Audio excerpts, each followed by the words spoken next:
Le TUM, c'est une association qui a à peu près 50 ans. C'est un des premiers théâtres universitaires de France.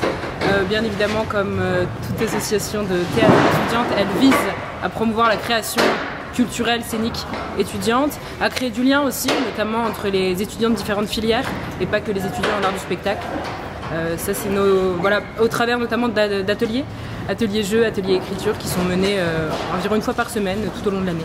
On a deux grandes manifestations, donc deux grands festivals.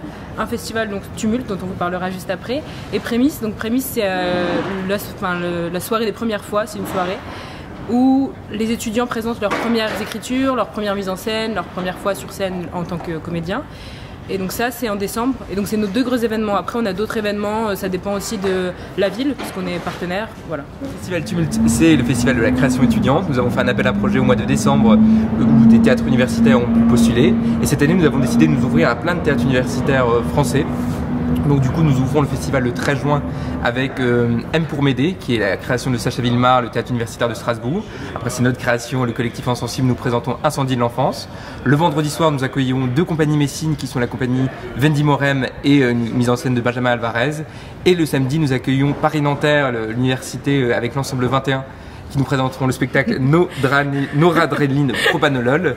Et nous accueillons également un spectacle de Bordeaux qui s'appelle Le Grand Incendie, une pièce immersive le samedi.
Pourquoi avoir voulu ouvrir à tous les théâtres universitaires partout en France? Parce que vous parlez Paris, Bordeaux. Ça nous semblait important d'avoir d'autres enjeux vis-à-vis de notre festival. Et voilà, nous on a pu, avec nos spectacles, rencontrer d'autres théâtres universitaires. Et on s'est rendu compte qu'il y avait beaucoup d'échanges qui se passaient entre les théâtres universitaires. Et à Metz, ça ne se passait pas. Il y avait généralement une compagnie invitée. Et on s'est dit pourquoi pas en inviter plusieurs. Et c'est comme ça qu'est né le projet. Yves Messica, c'est évident pour vous quand vous êtes arrivé à l'espace Bernard-Marie Coltès, au Théâtre du Saucy, ici à Metz, de dire, voilà, il y a des associations d'étudiants qui font du théâtre, je fais du théâtre et je programme du théâtre. Travaillons ensemble. Carrément.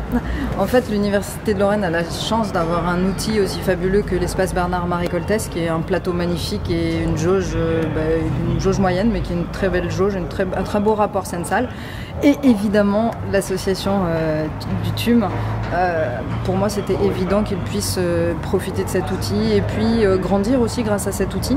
Parce que, en fait, dans ma démarche de programmation, ce qui importe aussi pour moi, c'est vraiment la transmission. Et là, on a la possibilité d'échanger en amont autour des projets, donc ça c'est plutôt intéressant. Après, ils sont totalement libres de leur programmation. Quand je dis échanger, c'est plutôt en termes de professionnalisation, de pouvoir leur transmettre ce que moi j'ai pu apprendre, et puis de créer des échanges aussi, de faire en sorte qu'à terme, ils puissent rencontrer des professionnels et que cet outil qui est le BMK puisse être un outil professionnalisant pour les étudiants et les étudiants de théâtre, d'art du spectacle, et puis pas seulement en fait. Parce que je pense que tout un chacun, on peut tout à fait passer par l'outil théâtre pour grandir. Toujours dans ce même esprit, j'ai initié un partenariat avec le conservatoire, qui s'appelle maintenant Conservatoire régional de Metz Métropole et du Grand Nancy, où ils ont un troisième cycle spécialisé, où là ce sont vraiment des jeunes qui ont pour objectif de devenir des professionnels du théâtre. Et l'idée c'est vraiment de les accueillir, de travailler. Alors ils m'ont invité à être jury pour eux, donc c'est vraiment un échange permanent dans les deux sens. Et puis je trouve qu'on apprend aussi beaucoup de ces échanges dans les deux sens. Enfin, moi, je peux leur transmettre, mais ils m'apprennent aussi des choses. Donc c'est vraiment un bon deal, en fait, je dirais. On a créé un collectif l'année dernière, justement, qui est né suite à Tumulte, c'est-à-dire que nous avons créé un spectacle qui s'appelle Nous voir nous, que nous avons joué à Tumulte l'année dernière. Et ce spectacle a eu la chance de voyager cette année dans les différents réseaux de théâtre universitaire. Et cette année, nous revenons avec une nouvelle création le 13 juin à 20h30 qui s'appelle Incendie de l'enfance, qui est la première partie de Incendie de Waiting Mobile. Waouh. Ce qui est important quand on parle de théâtre universitaire, c'est qu'on n'imagine pas à quel point beaucoup de metteurs en scène, beaucoup de comédiens dont on parle aujourd'hui, beaucoup aussi d'auteurs dont on parle aujourd'hui, souvent sont passés par justement des associations de théâtre universitaire. Je pense qu'au-delà de ce que vous avez dit, c'est aussi créer du lien donc, entre nous déjà, et entre les différents théâtres universitaires, rencontrer des professionnels, etc. Parce que ce qui compte dans ce milieu-là, on le sait, c'est d'abord le réseau.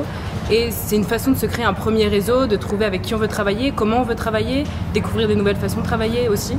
Et c'est ce qui est hyper enrichissant dans l'expérience déjà associative générale et en plus dans le milieu de la culture, effectivement. Et est-ce que c'est facile de mettre en place un échange entre les théâtres universitaires ? C'est assez facile, oui, en fait, parce que comme il y a beaucoup de festivals universitaires, comme Tumulte, qui se passent un peu partout, en général, c'est plutôt dans l'année d'ailleurs, il suffit de... En général, nous, on répond à leur candidature pour nos spectacles. Donc, par exemple, cette année, on a représenté Nous voir nous. Et alors, à l'inverse, quand on y va, on leur dit écoutez, nous aussi, on a un festival.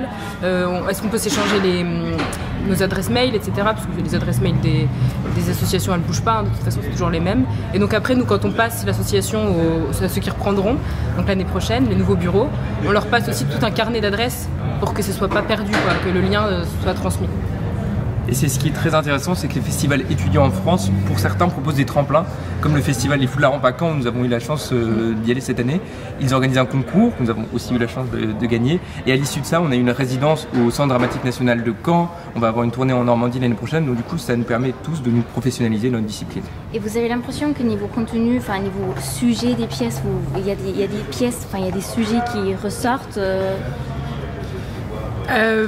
Cette année, nous, dans notre programmation, il y a quand même beaucoup de choses. J'ai l'impression qu'il y a beaucoup de pièces qui sont, tu me diras si je me trompe, mais sur le lien, la question du lien, donc des origines, etc. J'ai l'impression que c'est assez récurrent. Et dans ce qu'on a vu d'ailleurs dans les autres festivals aussi. Si je peux me permettre, ce serait intéressant que vous racontiez le principe de Tumulte par rapport à la contrainte que vous fixez, que vous choisissez collectivement, enfin de façon collégiale, je dirais. Je te laisse. Bien sûr, alors on a notre premier rendez-vous qui est en décembre, le festival Prémisse, enfin la soirée Prémisse. Et à l'issue de cette soirée, on a choisi des thèmes. Enfin, les spectateurs ont choisi des thèmes qui seraient les contraintes pour le festival Tumulte, et le thème qui a été choisi est Extraordinaire Escalier. Et donc du coup, les compagnies qui viennent lors de Tumulte auront la contrainte. C'est une contrainte, plus qu'un thème. C'est ça, la contrainte qui va naître, d'où va naître la créativité. C'est ça. En gros, l'idée c'est que cette contrainte, donc Extraordinaire Escalier, soit exploitée pas dans son sens premier, c'est-à-dire qu'on va pas prendre un escalier pour monter dessus, voilà. Et donc c'est aussi à partir de ça qu'on a fait la sélection, donc des dossiers envoyés, il y a des gens qui nous ont envoyé des dessins, juste des gens qui nous ont donné leur parti pris. Et il y a des trucs très chouettes, je vous invite à venir voir. Je pense que quand on veut créer, on est obligé d'aller voir beaucoup de spectacles. Donc c'est vrai qu'avec le BMK on a eu de la chance parce qu'en plus en tant qu'étudiant on a des tarifs préférentiels, etc. Et ça c'est... Parce qu'en plus la programmation, sans vouloir jeter des fleurs à l'IFO Messica, était vraiment très intéressante cette année. En tout cas moi j'ai vraiment pris du plaisir à découvrir cette programmation. Et c'est vrai qu'il y a tout un travail à faire d'observateur avant de pouvoir être créateur.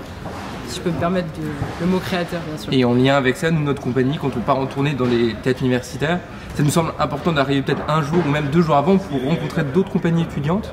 Et donc du coup, créer des liens à l'issue des représentations et discuter, échanger avec d'autres compagnies la veille de notre arrivée, la veille de notre représentation, même le surlendemain où on reste, pour découvrir d'autres créations étudiantes qui se produisent dans les différents festivals. Moi-même ayant œuvré auparavant du moins dans ce domaine-là en tant que metteuse en scène, en tant que comédienne, j'ai tellement appris en observant, en allant voir une multitude de pièces que je ne peux qu'encourager toute personne forcément faisant partie d'un cursus art du spectacle d'aller voir le plus de pièces possible, d'en manger, d'en dévorer. Et après, effectivement, le spectateur aussi, on devient spectateur. On apprend à devenir spectateur. Alors c'est vrai que moi je fais un peu la différence entre du spectacle de divertissement et du spectacle, alors je sais pas comment dire, c'est aussi du spectacle vivant, mais il y a un texte, ça tourne autour du texte, il y a une problématique et j'ai l'impression qu'on apprend des choses, on peut se divertir, hein, pour autant on ne va pas ressortir de là complètement déprimé, mais ça passe forcément par une interrogation, par se poser des questions, ça ouvre l'esprit de toute façon. Et pour moi c'est vraiment un outil de citoyen, le spectacle, parce que ça permet à travers un divertissement de se poser des questions essentielles. Et souvent, je pense que et le TUM et moi, dans ma démarche artistique, j'essaie de choisir des textes qui vont dans ce sens, en tout cas. Et on reçoit majoritairement, en très très grande majorité, des textes contemporains ou des écritures ou des créations collectives. Et de toute façon, je pense que c'est assez révélateur des gens qui se lancent dans le théâtre aujourd'hui et qui ont envie un peu d'apporter un renouveau. Et je pense qu'en France, on commence à être un peu lassé de ce qui a été fait, on a envie d'aller vers autre chose. Forcément, le théâtre a déjà une grande histoire derrière lui. Et je pense que là, on arrive à un point de rupture. J'ai l'impression, en tout cas moi, en tant que petite nouvelle dans le milieu, qu'on arrive à un point de rupture. On a envie d'aller vers autre chose, de tenter du nouveau et de faire avec ce qu'on est et ce qu'on vit en ce moment, quoi. Voilà. Alors un petit bémol sur ce que disait Jeanne, où je suis totalement d'accord avec elle et j'entends en tout cas cette demande, cette envie de la jeunesse de se confronter à des choses plus contemporaines.